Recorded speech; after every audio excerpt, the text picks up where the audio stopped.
Well, good evening, everybody, and welcome along to our Thursday evening live webinar. As usual, we are collaborating with our friends and partners at Lendlord to bring insight into different topics. And tonight, it is all about bridging finance. And this is really to celebrate the launch of the new Lendlord bridging product, and also to discuss how technology can be blended with finance to create a really good outcome for investors. I'm joined by Aviram Shahar, co-founder of Lendlord, and also delighted to be joined for the first time on this webinar series by Arieh, who is the other co-founder of Lendlord and also director of Windfall Finance. So it's great to have a mortgage broker along, because Arieh will be able to answer any questions that you may have. So Aviram, before we get going, we're really excited. We've been running this video mini series, and bridging is definitely coming into its own this year. It's kind of been on the ascendancy for the last 3 or 4 years, becoming much more mainstream, better products, better rates. But this year, it's really a useful tool for property investors because it's all about speed. And I think whoever has speed in the current market conditions is going to have quite an advantage. Definitely. And I think this is one of the reasons we decided to launch this service, because what we want, our goal is to use technology to streamline processes. And I think this is perhaps a good opportunity to say how we started Lendlord, because the first problem that we identified, and this is also due to the knowledge of Arieh from the broking area, is that as a property investor and a landlord, it's not so easy to get finance or to get access to finance, or even just to understand which finance products are available for you and which lenders are available for you for a specific case. Once you own more than 3 buy-to-let properties and with 3 buy-to-let mortgages, then it started to be even more complicated. And there are some mainstream lenders that are not available. Some start being available after 5, some after 10. Some requires to stress test your entire portfolio. They take a look on the entire portfolio LTV, the total mortgage balance, the aggregated per lender, many things. And then we said, okay, there is a place that technology can get in and streamline this process. This was the first idea. So with this, basically, we started Lendlord. Then, of course, because of we realized that we have also a data management platform, and we enhanced it to basically support other use cases of the Lendlord life cycle.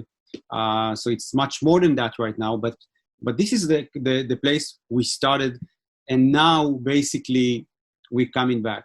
And with the bridging, because this is the easiest way to start. And we realized we have lenders that collaborate and reaching out, and we have brokers that we are in relationships. And we realized that what we have, the technology, can basically help landlords and help lenders to pre-qualify loan cases. So, and then we say, okay, let's try to do it by our own. And if we launch our own product, then we'll have flexibility in terms of the criteria, flexibility in terms of the range of the rates, and we can let the machine to decide, to make decisions based on the profile of the user, the profile of the case. Mm-hmm. And then we come back to what you said about speed, Vanessa, that when we do that, then it allows the speed of the process and also the transparency. So we'll of course we'll demonstrate the app after that, but at any step of the process, you can see where you're at, what is the next step, and you can interact online with the underwriting team. So this is also something that can help the borrower, the landlord, to understand the state of the application, and everything is in one in Lendlord, in one account. Fantastic. Well, It's great, as I said, to have Arieh here because he is a mortgage broker. And Arieh, we all know that funding, lending, finance is the lifeblood of any property business.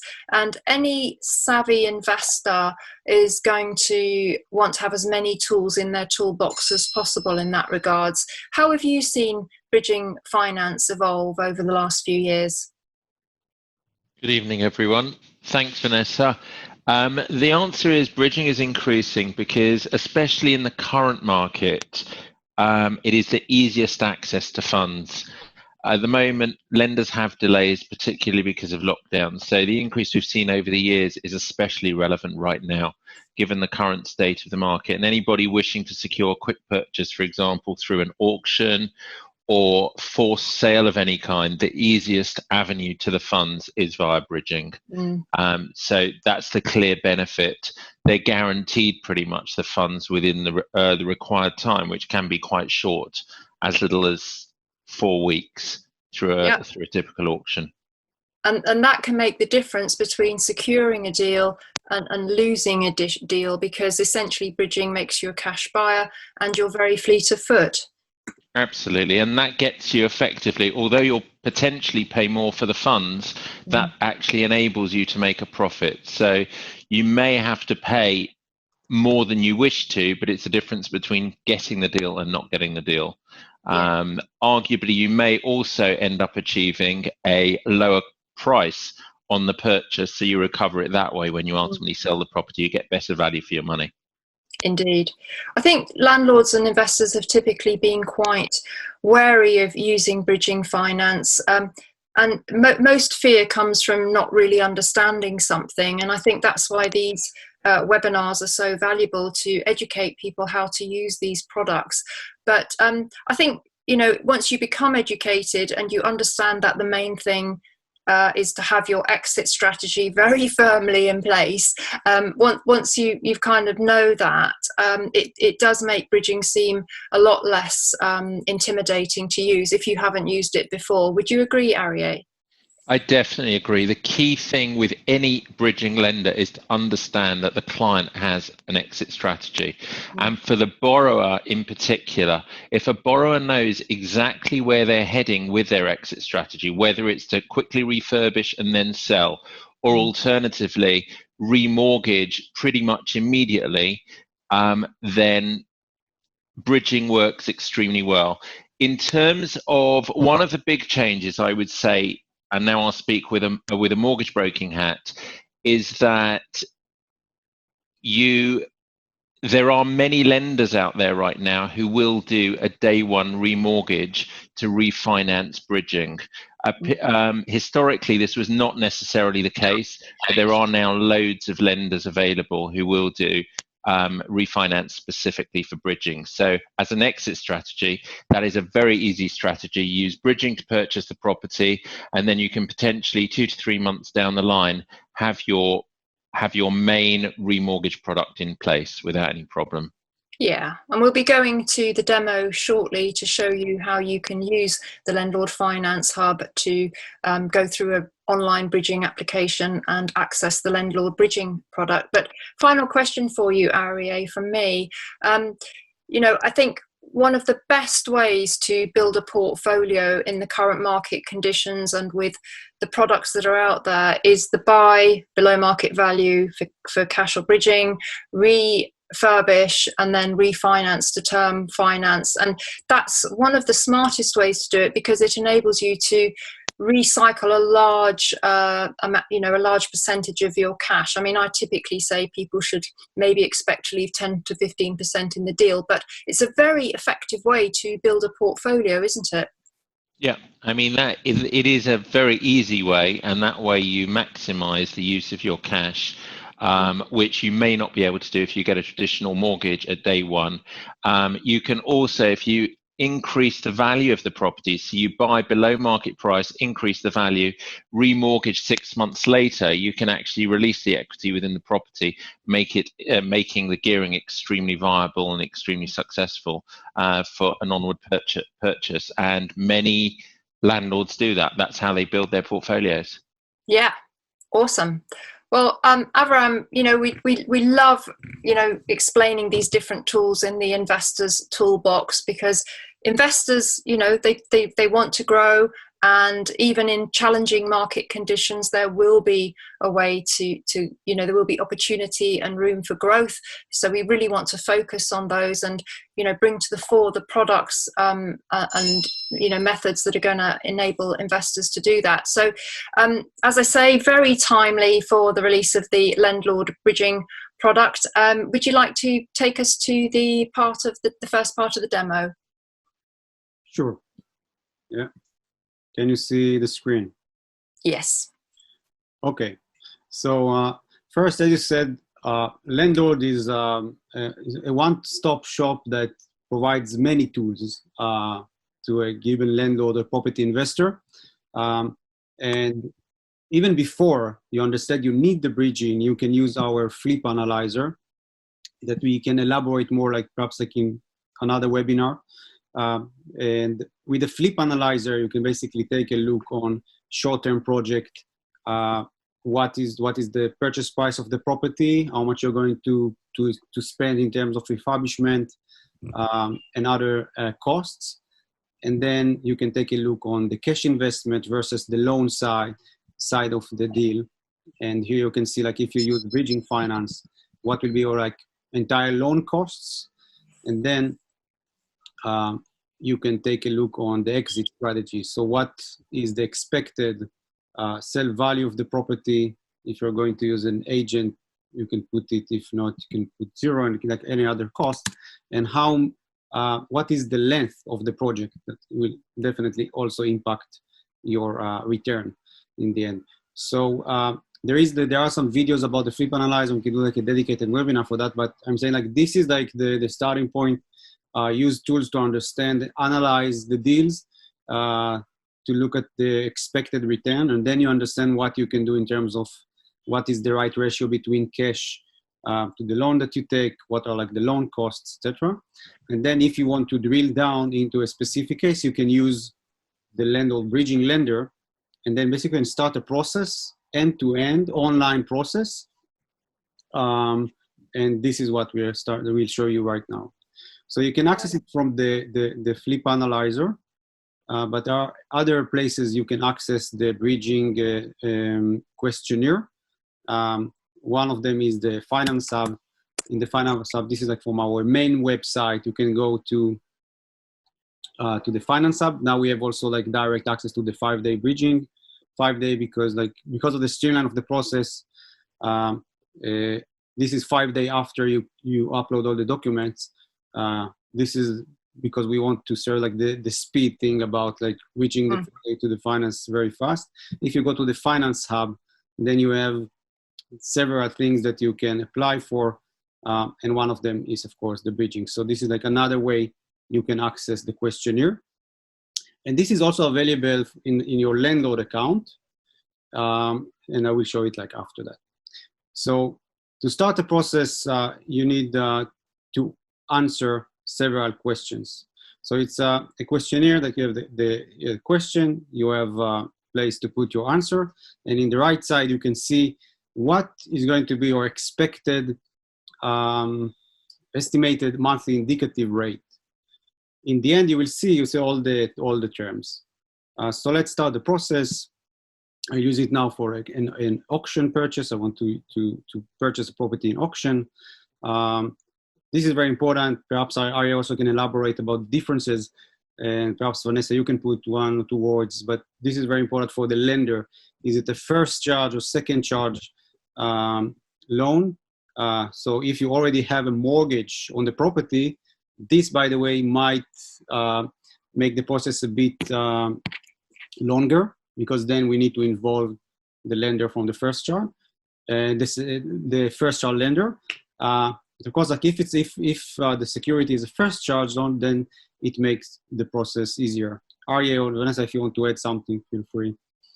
Yeah, I was just going to say that there are quite a few lenders that don't like second charge loans. So if you were going for a second charge bridge, then the pool of lenders that you could choose from, probably less, and I would suspect that the rates are slightly higher as well. Yeah, the rates literally just reflect the added risk in that Lendlord is secondary to the main lender.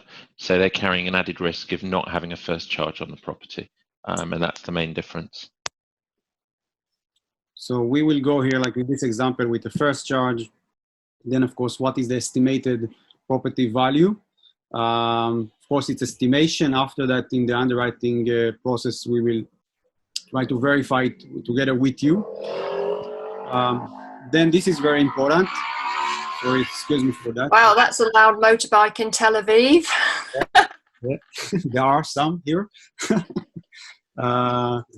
Okay, so one of the most important questions, the loan to value of the deal, how much you want to borrow compared to the purchase price or the current property value. And here you have a slider, and here basically you start to see the rate going up based on your loan to value. So as much as the loan to value is higher, this like the rate will be higher. 75% is like, it basically indicates very high risk to the lender, and because of that the rate is higher. And below 50%, like in our product, you will see like the base rate that can be also go down, and I will show you how. Then another important thing is it like a residential, the security, the property is a residential property or buy-to-let property. And this is important because we currently support with like on non-regulated bridging finance. So it means that we can lend only on buy-to-let properties, but we have our partners. So Promise Money, our partner, can deliver also for residential. So if you pick a residential, you will like take the path, and you can speak with a professional advisor that can help you with that kind of loan. Next question is the length of the funds. So here, I think perhaps we can also say a few words in bridging. And Arieh, perhaps you can elaborate more after that. So this is the thing. You need to assess what is going to be the length of the project, and according to that to decide what is the length of the loan. With our product, and Arieh, correct me if I'm wrong, if you take for 12 months, you can still repay after 3 months without penalties. Am I right? That's correct. That's correct. So Arieh, it would be better to slightly overestimate how long you need the bridge for than to underestimate it and then start going into a penalty situation. Absolutely, because if you took 6 months and you then wanted to extend the 6 months, you would potentially need to pay another fee because it is a new loan agreement, potentially involve lawyers. So if you go for if you need it for 6, 7, 8 months, go for 12 months, because that way you've got a safe length of time to use your exit strategy to repay the loan and avoid any penalties or default rates. Okay. Exit strategy. And this is also a place that you see like the engine measure the risk according to your exit strategy. And you can see like slightly higher rates according to your exit strategy. So refinance or sell of other property is still good because you have a strategy, but sell of this property is usually the best strategy for for the lender. So in this case, you will get the lower rate in this case. Minimum income. So not all of the lenders for bridging, they ask that, but we want to benefit the customers that they have more income, because basically it shows something about the profile, about the case. So in case you have higher minimum annual income, then it will basically improve your rate. The address is very important because we are like online process. So after that, we need to assess the value of the property. So if you have an address, put it. If not, just click don't know yet, and then we'll ask you where which region, like which country is located. So just pick it here. How many properties do you own? So this is like another thing that we take into account, and we will, so you will get benefits if you are like a professional landlord, because again, it says something about not all of the lenders take this like into account with bridging, but for us, it's something that says, okay, there is like a professional investor that already did a deal or two in the past, so it can basically benefit you. Okay, now all the questions about the credit. So here, there are some cases that we, like our online lender will still lend, but of course the rate will be higher. So even with bankrupt, if you had like a bankrupt and like discharge, then the rate will go up. And then there are other credit questions about defaults, and you can see that the rate will go up. So the application is not declined, just the risk is going up, and because of that, the rate is going up. Also in terms of IVA and of course areas, and then we start to ask some questions about the specific case. What stage are you at? Is it just a research, or you already have accepted offer? This will help us understand like what like is the pace of this deal is going to be. What is the type of the property? When is the best timing for you to get the finance? And another question is that if it's like a project with refurbishment, how much you're going to spend on the refurbishment? And if you're going to apply as a limited company. And that's it, basically. So this is the entire questionnaire.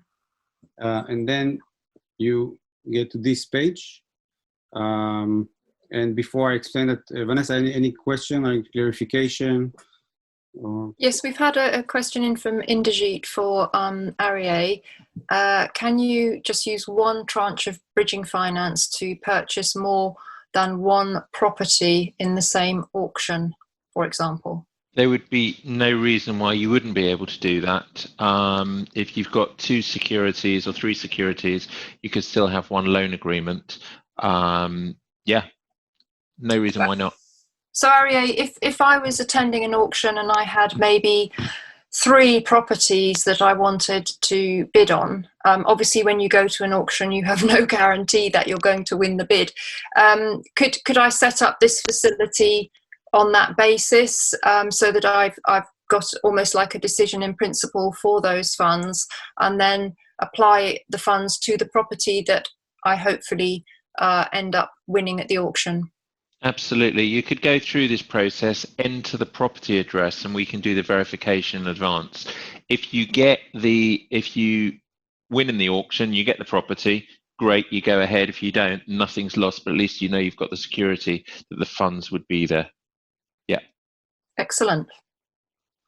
So Aviram, this page that we've got here, the good news, that's just the indicative terms.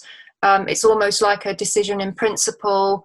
There will obviously be an underwrite, and the next stage is to submit the documents to support the application.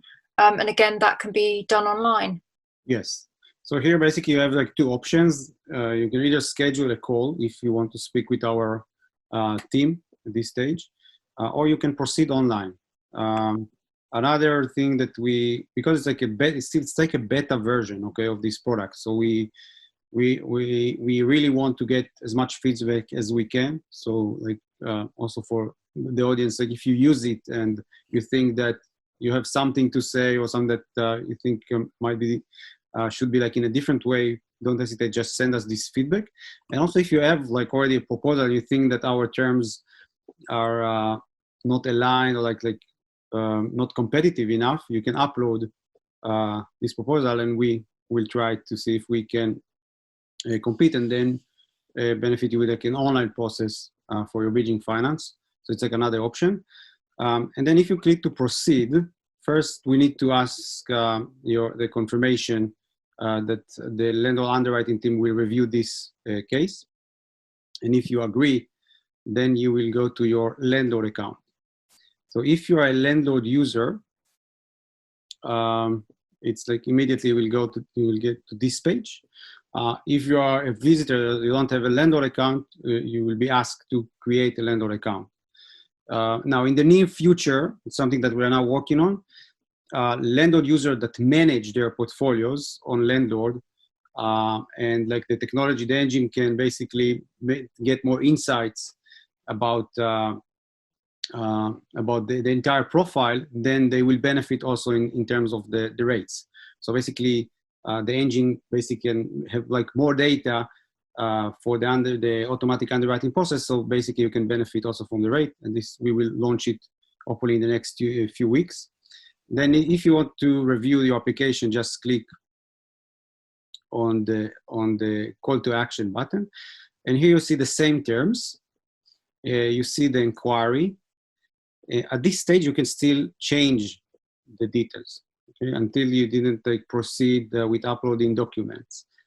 So let's say you can change the loan to value, for instance, or any other parameter. The exit strategy. So like there is like still like a place to make changes. Then the next step is basically to upload documents. So we require like a list of documents. Not all of them are like mandatory. We'll mention that like should be like released tomorrow, like a version that mention which documents is mandatory. And after you upload the documents, then the underwriter can ask for another document that is missing. At any stage, you can schedule a call and speak with our team about the application.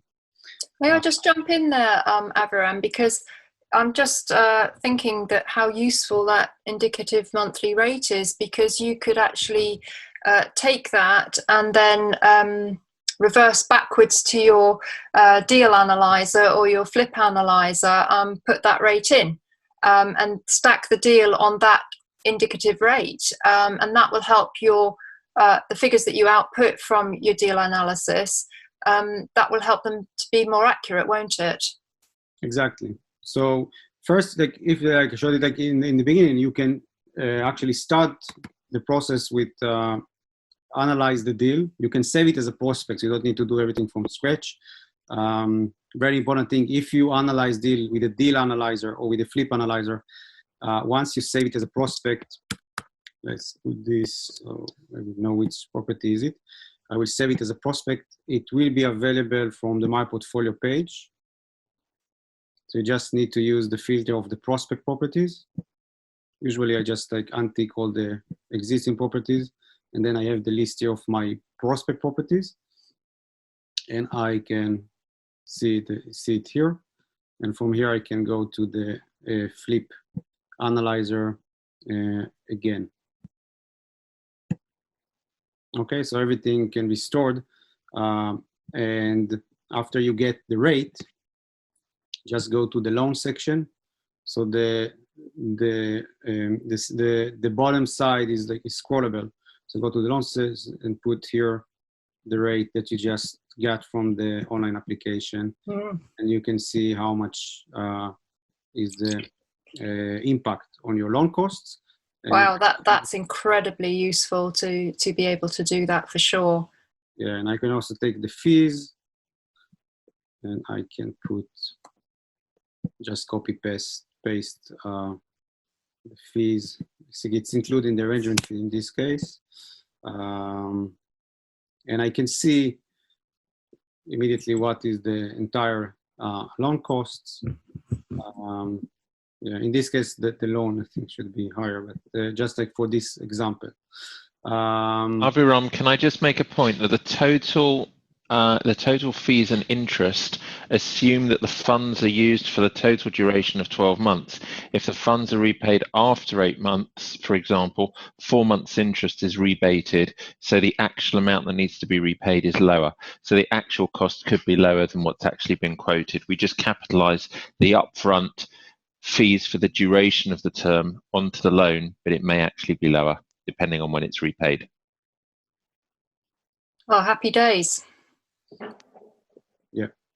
We've got a question here from Inderjeet again. If you currently leave funds within a limited company and do not extract anything, hence no impact on personal income and therefore no self-assessment required if paid via PAYE, then would that constitute the tax computations document for this bridging application? So would it be the company corporation tax computation and return, plus your pay slips that would go towards a limited company application?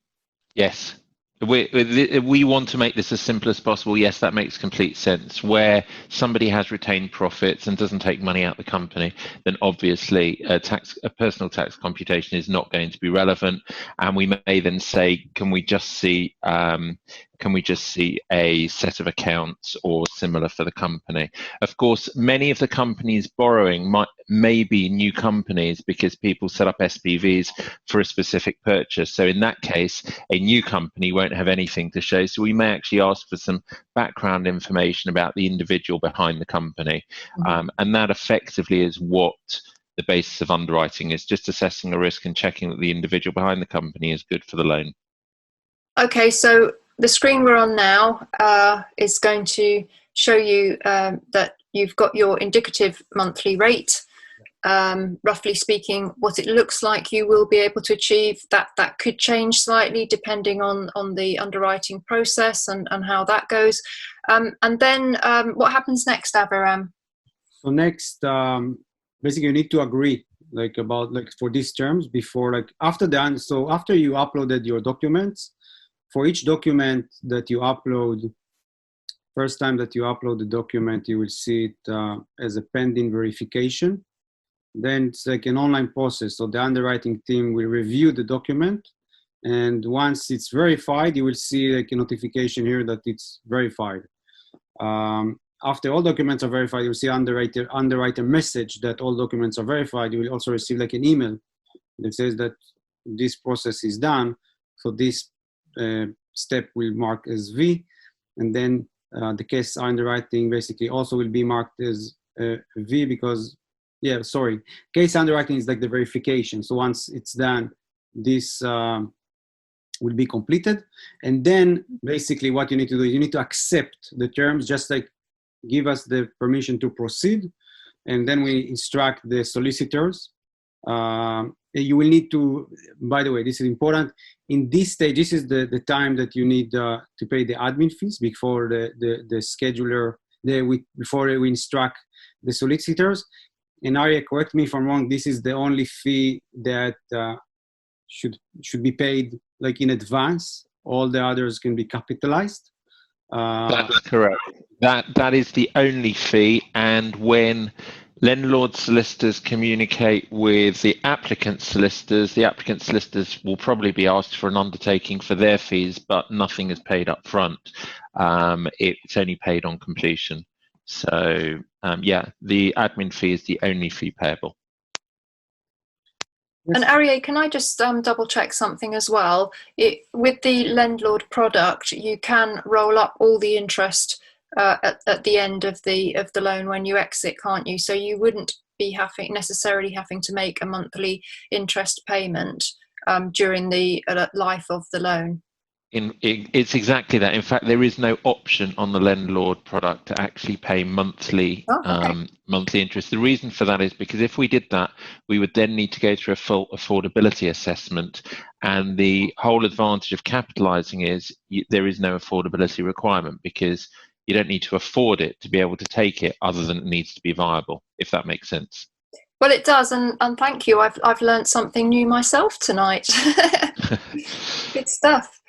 So so it's a case of next agreeing to the terms, and I love how we can see the actual finance journey unfolding along the top of your Lendlord dashboard there, seeing as each kind of part of the journey is completed and you get that little box ticked. And I think that's so it's kind of incentivizing you to get those documents in quickly and act quickly for each part of the process, which again, Arieh, I know you'll agree with me, is so important to be proactive. And when when I'm in buying mode for property, I get documents, and I return them the same day if I possibly can, because I want to keep, pushing that forwards, because as we keep saying, time is of the essence.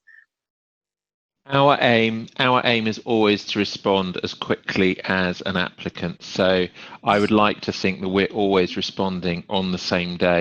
We, exactly as you say, we want the case to proceed as soon as possible. A lot of people get very, very anxious when they're applying for finance, and the best we can do is to try and reduce that anxiety by responding quickly and letting everybody know, or the applicants know at least, what the status is. So yeah, it's our intention to really be incredibly quick with our responses and underwriting. Excellent. I would add to that this is basically is exactly our vision to make the applications accessible. So this is the first step with bridging, but we have relationships with lenders and brokers, and perhaps the next step will be to see our mortgage applications online, the steps. I think this is the place it should be. So to provide the lenders with much more transparency into the process, and so they basically can expect when it's going to be completed. They can interact online, and everything, all the information is available for them all the time, from anywhere. So we start with the bridging, and we will enhance it, keep enhancing it in the future.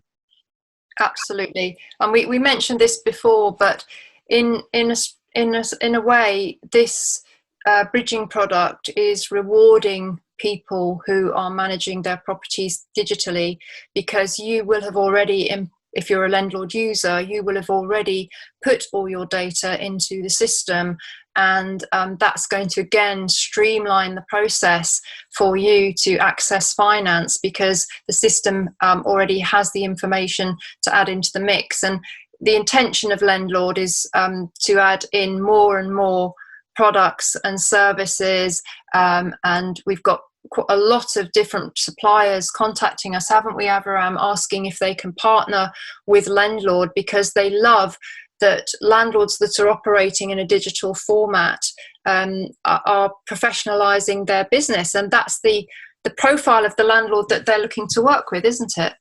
Yes, and it goes vice versa as well. I think that for the landlord, I just had a call with a user that I spoke with last week. Told me that he started an insurance for a building or portfolio insurance, and so many items that he needed to deliver to the broker, that this basically data is available on my portfolio on Lendlord. And the next step, for us, we want to allow our users, of course, with their permission. We are not just someone asked, we are not passing on any details to any third party without permission. Even with the bridging, we ask your confirmation before the team can take a look on the case. But let's say that we have a provider that is enable his platforms to receive data in order to provide you with a quote, and everything is in Lendlord, so you can define the view for just insurance fields, and then in one click you can export the data, or you can send this data to this broker and get a quote. Also, you have perhaps a view for your mortgage details. We have view for due dates, and so basically you can organize the entire data. And as we go, we'll start to enhance it with all more providers that can work with you on this basis. Also accountant, for instance, or many other providers. So you have one place that the data is stored, and you can work with different providers that needs to take a look on this data. So we definitely go there. And the bridging is the first example. Arieh, are you seeing any trends of how investors are using bridging finance? We know that the auctions are very hot. do you think we're going to see further trends developing in 2021? Because, with recovery, which, there is light at the end of the tunnel now, I'm so grateful to know, with that recovery, that there will come opportunity as well, won't there? There are opportunities. Another area, I mean, you've mentioned auctions or forced sales, but another area is purchasing a property that's not habitable at the time of purchase. That's one area where no standard mortgage lender, buy-to-let mortgage lender, will lend on, because the terms of a buy-to-let mortgage are that the property has to be habitable on day of completion. So your only option then is to take bridging, either fund it by cash or bridging, and then refurb and then refinance. And that's a massive area, because people can see big profits within the refurb market. And that comes back to your earlier question with regards to gearing up and releasing the equity 6 months down the line, and effectively, in some ways, walking away with a free property, because you've increased the value and actually not put very much money down, if anything, if you calculate the finances correctly. Yep. And then that goes back to the Lendlord deal analyzer or the flip analyzer. If you're intending to buy to sell, you can crunch those numbers and really understand the outcome of your product, of your project. Sorry. So such useful insights. Nick's just put on the chat the link direct to the bridging questionnaire. So you can go straight there if you're interested. The other option, if you want to know more about how Lendlord works, how you can get the most out of it, then do schedule a chat on Calendly with Aviram.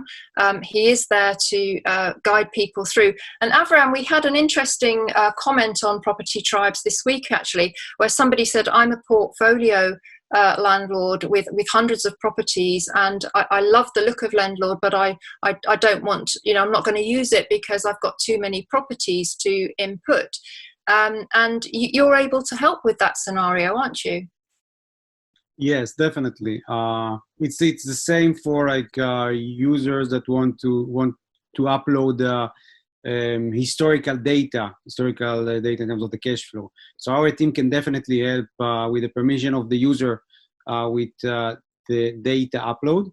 The good thing again is just you need to invest the time once, and we will help with that. But after that, everything is in one place. Also, the open banking that we released in the beginning of this month definitely helped with the automation, and users that started to use it. We get a lot of feedback, and also positive feedback, that everything now is automated in terms of your cash flow. And again, the thing is to set up the history also with the open banking of the cash flow.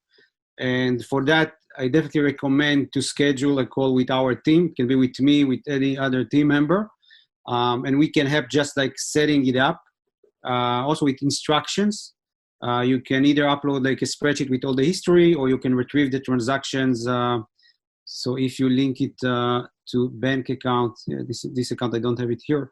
So you can retrieve the transactions automatically from your bank account and just map them on the transactions page to a property, and you can categorize it with a category.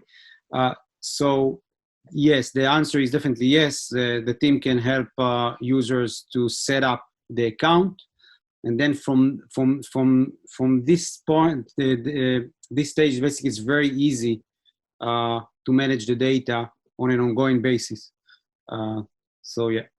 And so go send those old analog spreadsheets across to Lendlord with your permission to get the properties loaded onto the platform, and they'll take the pain for you, won't you, Aviram? So I can see, this is why I think it's so great when newcomer landlords come straight into the digital environment, because they're just in their portfolio building phase, and they can start adding one property at a time and see all those lovely, exciting metrics appear before their very eyes. But for more seasoned landlords, if you do need help to add your properties to the Lendlord platform, then it's definitely there for you. So don't let that stop you from using the platform. Is there anything else you wanted to add, Aviram, about the bridging proposition? Again, just use it, and feel free to send us the feedback. And if you need a bridging finance, I think it's a great place to get the process online, to track your application online, and also benefit from better terms. This is like one of the things that we want to do. So like we'd love to get your feedback also in this aspect. So yeah, just start to use it. Feel free to reach out on the chatbot. We are usually available here, or like schedule a call with me, with the team. I think that we put the Arieh's calendar on the chat. I will put mine as well here. So you will have, it's very easy to schedule a call. It's a Calendly. It's also a good place for you to set calls with others. So I will share it now, Vanessa, on the chat, and people who want, you can schedule a call with me. Fantastic. Well, we hope you found that valuable. If you've got any questions, any further questions, if you could just pop them on the chat now, just as we're starting to wind this up. Thank you for everybody for joining us. And Arieh, it's lovely to have you on the call as well, and to be able to tap into your immense knowledge about this topic. And, you know, I think it's, even if you haven't got a project in mind to use a bridging finance strategy, it's still good to know about it, because you just never know when something is going to come along where this could be the right way to finance that project and actually, kind of realize it. So I think it's a case of knowing all the different financing strategies and products out there, and understanding when to reach for them. But if anybody's in any doubt, you're always there to advise and guide, aren't you? Absolutely. I'm happy to talk to anybody who's interested in it and guide them and just give them honest advice, explain the process, and just answer any questions. No problem. Awesome. So there you go.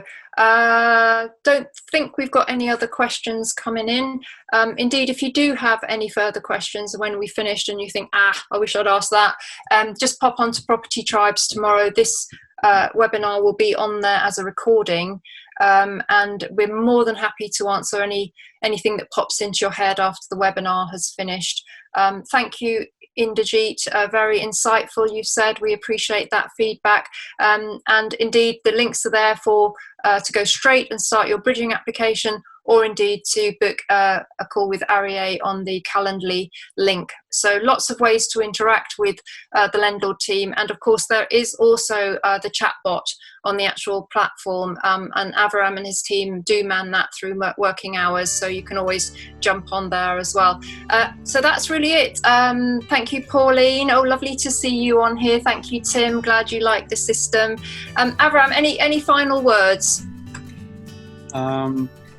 Just take advantage of Lendlord to make better decisions. Have a great weekend, great evening, and thank you very much for participating in our webinar. Thank you.